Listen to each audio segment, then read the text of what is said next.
Hello viewers, welcome to my channel தரங்கை பிரித்திஸ். இன்றைக்கி நம்ம ஒரு அன்பாக்சிங் வீடியோ தான் பார்க்க போகிறோம். நான் மீஷோவில் ரீசெண்டாக ஆர்ட்ரு பண்ணேன். கிட்டத்தட்ட ஒரு 12-13 நாளைக்கு மேலே ஆகிடுச்சு. கேன்சல் ஆகிட்டு தான் நினச்சிக்கிட்டு இருந்தேன். ஆனால் கரெக்டாக நான் ஆர்ட்ரு பண்ணது ஒரு 2 நாள் டெலிவரி டேட்லேருந்து ஒரு 2 டேஸ்க்கு அப்புறம் ரொம்ப டிலே பண்ணி தான் வந்துருந்துச்சு. பேக்கிங் அந்த நான் ஆர்ட்ரு பண்ண அந்த சில சைஸுக்கே பாக்ஸ் இருந்துச்சு. ஓகே, இது வெறும் வச்சு சும்மா தான் வச்சு அனுப்பியிருக்காங்க, ஏதாவது டேமேஜ் இருக்குமோன்னு தான் நினச்சேன். ஆனால் பேக்கிங் பக்கா சூப்பராக இருந்துச்சு. உள்ளுக்குள்ளே பார்த்தா நல்லா அது பீங்கான் சிலை தான். உள்ளுக்குள்ளே பார்த்தா டேமேஜே ஆகாத அளவுக்கு நிறைய தர்மாக்கோல், அவ்வளோது உள்ளுக்குள்ளே ஃபுல்லாக அந்த பாக்ஸு ஃபுல்லாகவே வெறும் தர்மாக்கோல் சீட்டாக தான் இருந்துச்சு.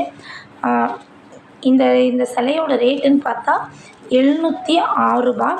ஆனால் ஒரு சின்னதாக ஒரு இடத்துல கூட ஒரு பிசுறு கூட இல்லாத அளவுக்கு அவ்வளோ நீட்னஸாக சூப்பராக இருந்துச்சு பார்க்குறதுக்கே. இது 706 ரூபாங்கிறதுக்கு என்னை பொறுத்த வரைக்கும் ஒர்த்துனே சொன்னால் செம்மையாக இருந்துச்சு. இது வெளியில் இந்த கலரில் தெரியுது, ஆனால் பூஜா அறையில் பார்த்தா அவ்வளோ சூப்பராக அவங்க முகத்தோற்றமே பார்த்தா ரொம்ப பவ்யமான ஒரு முகத்தோற்றத்தோடே தெரிகிற மாதிரி இருந்துச்சு. நான் தாயாரை உள்ளே தீபம் தூபம் காட்டி தான் உள்ளே அழைச்சிட்டு போனேன்.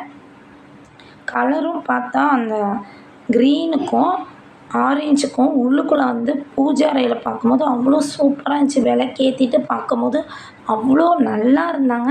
ரொம்ப கீழே குனிஞ்ச முகத்தோட சூப்பராக இருந்தாங்க. இந்த சிலை உங்களுக்கு கண்டிப்பாக பிடிச்சிருந்துச்சின்னா எனக்கு கமெண்ட்ஸ் பண்ணுங்கள். என்னுடைய சேனலுக்கு சப்போர்ட் பண்ணுங்கள். இந்த வீடியோ உங்களுக்கு பிடிச்சா மறக்காமல் ஒரு லைக் பண்ணிவிட்டு ஷேர் பண்ணுங்கள், சப்ஸ்கிரைப் பண்ணுங்கள். Thank you friends.